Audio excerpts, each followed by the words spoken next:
अस्सलाम वालेकुम जी। Welcome and welcome back to another vlog. Hope आप सब ठीक ठाक हैं। और यहाँ पर ना मेरे पास ऑयल पड़ा हुआ था, इसको मैंने ख़त्म करके उसके बाद कढ़ाई को वॉश करके रखना था। तो मैं इसमें राइस पॉप्स बना रही हूँ ताकि किसी बहाने ऑयल ख़त्म हो। और साथ में शाम हो चुकी थी और शाम से मैंने व्लॉग स्टार्ट किया, तो मैंने सोचा कि मैं एक तो अपनी फेवरेट रेसिपी आपके साथ शेयर कर लूँ और साथ में राइस पॉप्स बना लूँ। अच्छा, अभी ये सॉस पैन देखकर ना कोई भी मुझे जज ना करे, क्योंकि इसको मैंने 100 दफ़ा इसमें आज चाय बना ली है और अभी थोड़ी देर पहले मैंने फिर से बनाई थी और अब दोबारा हम लोगों के लिए बना रही हूँ। तो साथ में भूख लगी थी हम सबको ना, थोड़ी थोड़ी हम लेडीज़ को, तो मैंने सोचा साथ में चाय बना लेते हैं, राइस पॉप्स बना लेते हैं और उसके बाद फिर मैं खाने की तैयारी करने के लिए किचन में आ जाऊँगी। अभी शाम का कोई हुआ था, 4 बजे का टाइम था, तो उसकी वजह से मैं किचन में आ गई थी। अब सारे काम वगैरह हम लोग वाइंड अप करके फ्री हो चुके थे, भाभी भी मशीन वगैरह से फ्री हो चुकी थी। तो अब ना यहाँ पर मेरी बारी थी राइस पॉप बनाकर ना इनको थोड़ा सा जलाने की। चूल्हा भी मैंने साफ़ करना था। चूल्हा अगर थोड़ा सा गंदा नज़र आ गया ना तो उसको आपने इग्नोर करना है, अच्छा, क्योंकि मुझे ना इसकी बड़ी उलझन होती है कि मेरा चूल्हा गंदा ना हो किसी तरह। और अभी बस ये रह गया था करने वाला। इसके बाद मैंने इसको सर्विस करने के लिए भी भेजना है, क्योंकि इसका ना फ्लेम बहुत ज़्यादा काला करता था ना चूल्हे को। वो मैंने पहले भी अपने व्लॉग्स में आपके साथ शेयर किया था, बर्तन बहुत जलाता था, तो वो हमने ठीक करने के लिए भेजना है। तो अब बस मैं ये कढ़ाई फ्री करके इसको वॉश करके रखूँगी। हम लोग थोड़ी सी पेट पूजा करेंगे इसके साथ और चूल्हे को हम भाई को देके भेज देंगे ठीक करने के लिए। होपफुली ठीक हो जाएगा। मुझे वैसे थोड़े थोड़े से डार्क पसंद है राइस पॉप्स, लेकिन ये ना कुछ ज़्यादा ही डार्क हो गए थे। अब इतने कम ऑयल में आप इतने ज़्यादा आप फ्राई करने के लिए डाल दोगे तो कुछ ना कुछ तो होगा, लेकिन कोई बात नहीं, हमारा इससे काम चल जाएगा। और इस वक्त है 46 डिग्री सेंटीग्रेड था टेम्परेचर, लेकिन हम सबकी चाय तैयार है यहाँ पे और अभी हम लोग चाय पियेंगे।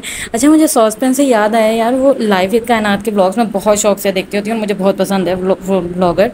और उनकी रिसेंट वीडियो पर ना किसी ने उनको इस तरह के कमेंट्स किए हुए थे, क्योंकि उनका भी सॉस पैन इस तरह का ही था। उन्होंने भी कई दफ़ा चाय बनाई थी और उसके बाद जब दोबारा उन्होंने चाय बनाने के लिए रखा ना, तो व्लॉग में कहीं वो क्लिप आ गया और उसको लोग बहुत ज़्यादा क्रिटिसाइज़ कर रहे थे कि आपने इतने गंदे पैन में चाय बनने के लिए रखी है।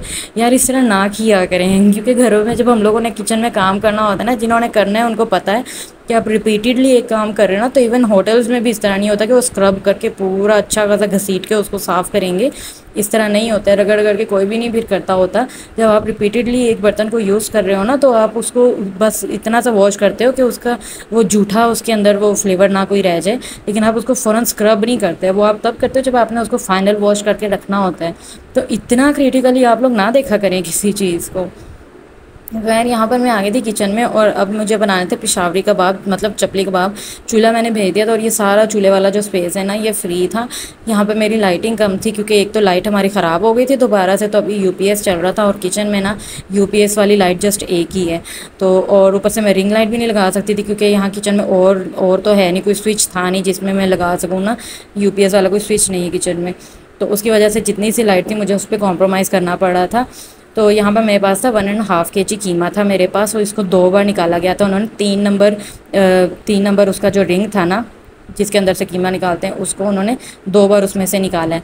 अब इसके बाद मैंने इसको हाथ पे थोड़ा सा गूंद लिया, जिस तरह आटे को गूंदते हैं, और उससे ज़्यादा ये कि ज़्यादा सॉफ्ट हो जाता है। फिर कीमा अपने अगर कहीं से थिक रह गया ना, तो उस कंसिस्टेंसी की वजह से फिर कबाब नहीं टूटते।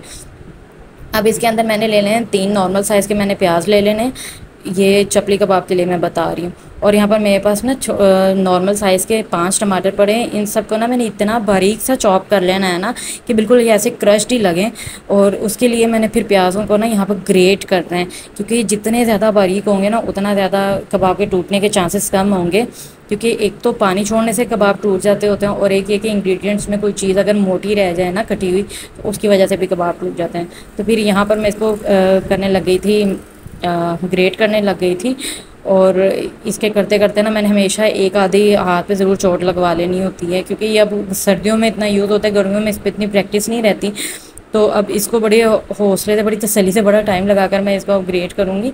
और उसके बाद में मुझे इसका करना था पानी ड्राई। अब वो पानी किस तरह से हम ड्राई करेंगे, आप उसकी या तो पोटली बना कर ना, उसके अंदर भी इसका पानी आप लोग निचोड़ सकते हो, या फिर उसको हाथों में ही लेके अच्छे से स्क्वीज़ करके उसका पानी अलग कर सकते हैं। उसके लिए मैंने एक बोल अलग से रखा हुआ है, जिसके अंदर मैं इसका पानी निकाल दूँगी। ये कबाब ना मेरे मोस्ट फेवरेट कबाब है और ये रेसिपी मेरी मोस्ट फेवरेट है। और ये बहुत ज़्यादा मिलती जुलती कच्चे कीमे के कबाब वाली रेसिपी से। तो मैंने सोचा कि मैं एक व्लॉग ना बाकायदा इसी का आपके साथ शेयर कर लूँ, क्योंकि आखिर तो मुझे बनाना था और इस पर बहुत ज़्यादा मेहनत भी होनी थी। तो मैंने सोचा क्यों ना मैं सबके साथ ये शेयर भी कर लूँ। होप आप सबको अच्छी लगेगी और होप आप सब ये इसको ट्राई भी करेंगे। और यहाँ पर अब मैं ना टमाटर को बहुत बारीक बारीक काट रही हूँ, बिल्कुल इनके ना छोटे छोटे से मैंने क्यूब्स इनके कट कर लेने, ताकि ये ना बिल्कुल भी इनकी वजह से ना ज़रा सी भी बाइंडिंग ना ख़राब हो। तो ये बहुत तसल्ली से और बहुत ही बारीक बारीक कट करने वाला काम है। आपके पास अगर चॉपर है ना तो आप उसमें भी कर सकते हैं, फिर उसके बाद आप उसका पानी भी निचोड़ सकते हैं। तो मेरे पास अभी जो था वो उसको ऑब्वियसली अभी जैसे मैंने बताया कि अब इलेक्ट्रिसिटी नहीं थी तो मैं उसको कहीं पर भी प्लग नहीं कर सकती थी। इस वजह से फिर मैंने जो काम मैंने चॉपर्स वगैरह में करने थे फिर अब मुझे वो हाथ पे करने पड़ रहे हैं। और ये अक्सर ही होता है जब भी आपको कोई डिटेल्ड वर्क करना होता है ना, जब भी कोई गेस्ट आने होते हैं ना, या आपकी लाइट ख़राब हो जाती है या कोई चीज़ आपकी मर्ज़ी की नहीं मिलती या क्वांटिटी कम मिलती है या आप कुछ मंगाना भूल जाते हो। तो अभी और तो कुछ नहीं हुआ, लेकिन ये ज़रूर हुआ था कि हम चाह रहे थे कि आज हम लोग सारी फैमिली होते हैं। और चूँकि ये वीकेंड का व्लॉग था तो मैं अब शेयर कर रही हूँ आपके साथ। तो तब सभी घर भी थे, लेकिन अगर कोई नहीं घर था तो हमारे घर का जो मेन बंदा है ना, हमारी अम्मी, वही घर नहीं थी। उनको आंटी की तरफ जाना पड़ा था, क्योंकि किसी वजह से उनको आंटी की तरफ जाना पड़ा था। वहाँ हज करके आए थे तो अम्मी ने उनको मिलने के लिए जाना था और फिर वो लेट होती जा रही थी। तो अब उनका नहीं पता था कि वो हमें खाने पे ज्वाइन कर सकेंगी या नहीं। तो अभी हमें उनके बगैर ही खाना खाना था। और जहाँ मैं सुनती जाऊँ ना कि ये काम मम्मी के बगैर करना है या फिर अम्मी घर पे नहीं होंगी या मुझे कहीं अम्मी के बगैर जाना है, मेरा वहाँ मूड ही ऑफ हो जाता है, क्योंकि मेरा नहीं गुजारा अम्मी के बगैर। पता नहीं मैं क्या करूँगी, क्या बनेगा मेरा। लेकिन मैं शुरू से घर पे ही रही हूँ, मतलब कि स्टडी और जॉब के बाद ना बाकी का दिन हमेशा मैंने अम्मी के साथ ही गुजारा है। मैं कहीं रहने के लिए नहीं जाती हूँ, कहीं घूमने फिरने नहीं जाती हूँ अम्मी के बगैर। तो वो मेरी आदत इतनी बनी हुई है ना कि अब जब वो नहीं ना घर होती फिर मेरी समझ में नहीं आ रहा होता क्या करूँ। एकदम ना घर बिल्कुल ही खाली खाली सा लग रहा होता है। तो अभी मैंने उनको 2 कॉल्स अब तक मैं कर ली थी कि वो हमें खाने पे ज्वाइन कर सकती हैं कि नहीं कर सकती, और उनका अभी तक कुछ पता नहीं था। तो मैंने कहा चलो कुछ नहीं होता, मैं बना के रख लेती हूँ उनके लिए और हम तो खाना खाएं। यहाँ पे मैंने 4-5 ग्रीन चिलीज़ लेके रखी हुई थी, उनको ना मैंने कूटना था। उनकी बिल्कुल मैंने पेस्ट नहीं बनानी थी, उनको मैंने कूटना था कि कबाब में थोड़ी सी नज़र भी आए और थोड़ा सा ना वो टेस्ट में भी आए, मतलब मुंह में भी आए, हल्की हल्की ना सबको मिर्ची लगे, उनको पता चले। तो यहाँ पे ना कटिंग बोर्ड के ऊपर ही मैं इसको ना कुंडी वाले डंडे के साथ ही मोटा मोटा सा इसको कर रही हूँ। इनको थोड़ा सा स्मैश कर रही हूँ और उसके बाद मैं इसके अंदर डाल दूँगी। इसके सीड्स वगैरह भी ले लूँगी मैं साथ में। वैसे तो इसके अंदर मसाले आपने सारे अपनी मर्ज़ी के लेने होते हैं, मतलब क्वांटिटी आपको कितनी चाहिए, क्या चीज़ स्किप करनी है, क्या ऐड करनी है, पर मैं सब कुछ डालूंगी और ज़रा ना मैं इनको करारा करके बनाऊंगी, स्पाइसी करके। तो ये 1.5 टेबल स्पून आप ले लें या 2 टेबल स्पून ले लें ग्रीन चिली, मैंने 2 ली है। और इसके अंदर अब मैं बाकी के सारे साबुत मसाले भी ऐड करूँगी और पाउडर भी ऐड करूँगी। मैंने इसके अंदर हर चीज़ ली है, 2.5 टेबल स्पून मेरा हुआ था, क्योंकि मुझे इसको स्पाइसी बनाना था। अगर आप लोगों को थोड़ा सा कम रखना है तो आप लोग 2 टेबल स्पून तक मैक्सिमम इसमें जा सकते हैं। मैंने इसके अंदर ले लिया था साबुत गरम मसाला, ले लिया था अजवाइन, ले ली थी मैंने अजवाइन, मैंने 1 टीस्पून ही ली थी, सॉरी 1/2 टीस्पून ली थी। और उसके अलावा मैंने हल्दी ले ली थी। इसके अंदर मैंने लिए थे ज़ीरा पाउडर, मैंने लिया था सूखी धनिया का पाउडर, लाल मिर्चें मैंने कुटी हुई ली थी, थोड़ा सा पाउडर भी लिया था उसका। और उसके अलावा फिर मैंने इसके अंदर लिया था नमक। लेकिन एक चीज़ जो मोस्ट इंपॉर्टेंट है ना, अक्सर लोग कबाब में नहीं भी ऐड करते, अक्सर आपकी मर्ज़ी होती है आपको ऐड करने होते हैं, वो मैंने इसके अंदर लिया था पिपली। लेकिन वो इसके अंदर मैं अभी नहीं डालूंगी, वो एंड पर डालूंगी। अभी फ़िलहाल मैं इसके अंदर डालूंगी कुटा धनिया डालूंगी मैं, और वो थोड़ा ज़्यादा सारा डालना है आपने, क्योंकि चपली कबाब के अंदर ज़रा कुटा धनिया नज़र आता रहे ना तो वो बहुत अच्छा लगता है। और वैसे भी क्रंची क्रंची सा ना फिर उसका क्रिस्पी सा टेस्ट आता है, बहुत अच्छा लगता है। लहसुन अदरक का पेस्ट इसके अंदर डालूंगी। और बाइंडिंग के लिए मैं इसके अंदर बेसन और अंडा दोनों यूज़ करती हूँ। वैसे आप लोग इसमें मैदा भी यूज़ कर सकते हैं, मैं स्लाइस कभी नहीं मैंने यूज़ किया, मैं बेसन ही यूज़ करती होती हूँ और अंडा यूज़ करती होती हूँ। तो मैंने इसके अंदर 6 टेबल स्पून मैंने बेसन इसके अंदर ऐड किया है। और उसके बाद मैंने इसके अंदर 2 अंडे ऐड करने बाइंडिंग के लिए। और इसके बाद ना इसके टूटने के चांसेस बिल्कुल ज़ीरो हो जाते हैं, क्योंकि मैंने हर चीज़ को बहुत ही अच्छे से प्याज का भी मैंने पानी बहुत अच्छे से निचोड़ लिया था। टमाटर मैंने बहुत छोटे छोटे से कट करके इसके अंदर डाले हैं। और इसके अलावा मोटा मोटा और तो कोई मसाला इसमें है नहीं। फिर इसमें बेसन भी हो जाएगा, अंडे भी हो जाएंगे, तो इसकी बाइंडिंग बहुत ही ज़बरदस्त बन जाएगी। अच्छा, ये मैं आपको बताना ही भूल गई कि मेरी ये चपली कबाब का ना फर्स्ट अटैम्प्ट थी। इससे पहले मैंने अम्मी के हाथ के ही खाए हुए हैं, खुद मैंने कभी भी नहीं बनाए और मुझे ये बहुत ज़्यादा पसंद है। लेकिन अभी भी ना मुझे अम्मी के हाथ के कबाब ना इतना कुछ इसके अंदर डालने के बाद भी मुझे उनके हाथ के ज़्यादा पसंद है। उनका सबसे डिफरेंट होता है टेस्ट, तो मुझे वो बहुत ज़्यादा पसंद है। तो इस दफ़ा ना फर्स्ट अटैम्प्ट थी मेरी और पहले मुझे था कि पता नहीं किस तरह बनाते हैं, फिर मैंने वीडियो देखी, अम्मी को मैंने पूछा कैसे बनाती हैं, और उसके बाद फिर मैंने बनाने की तैयारी शुरू की थी। और अब वो खुद ही घर पे नहीं थी, तो यहाँ पर अब ना अनारदाना भी है, इसको भी मैं कूट रही हूँ कूंडी में। और मेरी बड़ी जान जाती है कूंडी में वैसे चीज़ें कूटने से ना, मुझे होता है कि ब्लेंडर या ग्राइंडर में ना जल्दी से उसको ग्राइंड करके डाल लो, तो ये जो प्रोसीजर में इतना टाइम लग जाता है ना, मुझे मुझे ये बड़ा हेक्टिक लगता है। लेकिन अभी कोई ऑप्शन भी नहीं था और हमारे पास, तो यहाँ पर मैंने अनारदाने के साथ ना, मुझे सूखा धनिया थोड़ा कम लग रहा था, तो मैं और ज़्यादा वो ग्राइंड करके डालूंगी, क्योंकि जब मैंने सारा मिक्स किया ना, तो उसके बाद मैंने देखा कि वो इतना ना नज़र ही नहीं आ रहा।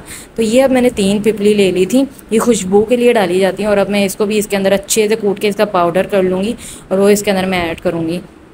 वैसे इतनी क्वांटिटी में 5 डल जाती हैं, लेकिन मैंने हर चीज़ इतनी इतनी डाल दी है, तो उन सबकी भी खुशबू तेज़ हो गई थी, तो मैंने जस्ट 3 इसके अंदर लेनी है पिपली।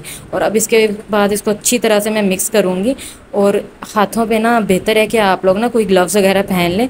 मैंने किचन ग्लव्स नहीं पहने थे, तो मेरे हाथों पे फुल मिर्च लग रही थी, मतलब कीमा तो मैं मैरिनेट कर ही रही थी, साथ में हाथ भी मैरिनेट हो रहा था, इतनी मिर्चें हाथों के ऊपर लग रही थी। और फिर मैंने ठंडे पानी से, बर्फ़ वाले पानी से भी इसको धोया, और फिर मेरे हाथों से जलन नहीं जा रही थी।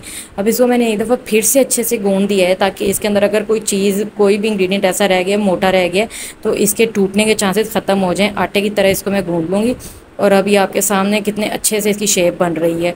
और इस तरह ना मैं इसको अपने हाथ में लेकर ना इसको बिल्कुल फ्लैट करती जाऊंगी। जितना ज़्यादा मैं इसको पतला करूँगी ना, उतना बेस्ट है, क्योंकि इसको जब हमने फ्राई करना होता है ना, तो इसका फ्लेम हम लोग ज़्यादा या मीडियम रखते हैं, या फिर हम लोग थोड़ा सा मीडियम से ज़्यादा रखते हैं, इसको हम कम आंच पे फ्राई नहीं करते। तो इसकी वजह से ना मैंने इनको बिल्कुल फ्लैट फ्लैट सा इनको मैंने रखा था, बहुत मोटा नहीं किया था। और मैंने इनके अंदर ऑयल इनका इतना लिया था कि इन कबाब के ना हाफ में ऑयल रह रहा था, बिल्कुल ऊपर तक नहीं आ रहा था। तो रोटियां मैं बना के फ्री हो चुकी थी, और जब तक मैंने ये किया है ना, तब तक हो रहे थे रात के 10। और अभी तक ना भाई लाइट वगैरह फिक्स करने में लगे हुए थे, तो यहाँ पे पता चला था जी आंधी आई और खंबा ही गिर गया यहाँ पे, मतलब हम लोग पता नहीं किधर आगे फंस गए, इधर लाइट के इश्यूज़ ही नहीं सॉर्ट आउट होते। और अब भाई वो उधर गए हुए थे, कंप्लेन वगैरह इन्होंने की थी, तो वहाँ पर चेक करा था, तो अभी खाने का किसी का भी ना पता नहीं चल रहा था कि कब खाना है। लेकिन मैं ये फ्राई करते इस टाइम तक फ्री हो गई थी, और इस दौरान मेरा सिलेंडर भी खाली हो गया था, फिर मैंने वो फिर से भरवाया, और फिर अब मैं दोबारा से इनको फ्राई कर रही थी। रोटियां भी मैंने बना ली थी, अम्मी भी लेट थी अभी तक, और ऊपर रूम हम लोग ने एटलीस्ट ठंडा कर लिया था। अब हम ऊपर बैठेंगे और खाना खाएंगे। और ये देखें कितनी ज़बरदस्त इसकी लुक आ रही है, ये थोड़े से श्रिंक हुए, बहुत ज़्यादा नहीं हुए। और भाई ने मुझे कहा था शामी कबाब जितना इनका साइज़ रखना, बहुत बड़े बड़े ना बनाना है, इसलिए मैंने इनका ये साइज़ रखा है। अदरवाइज़ मुझे थोड़े से ना बड़े बड़े और थोड़े ओवल शेप में पसंद है ये, क्योंकि उनकी जो असल जो उनकी जो लुक होती है ना, वो वही होती है कि थोड़े से वो ओवल होते हैं। तो इतना ज़्यादा बोलने के बाद अब मेरे यहाँ पर कबाब तैयार हो चुके हुए हैं, और होप आपको ये रेसिपी भी अच्छी लगी होगी। और अगर तो आपको ये रेसिपी अच्छी लगी है ना, तो आपने इस वीडियो को लाइक करना है और चैनल को करना है सब्सक्राइब। इतनी कमेंट्री कर ली है मैंने, और मैं मिलती हूँ नेक्स्ट ब्लॉग में। अल्लाह हाफिज़।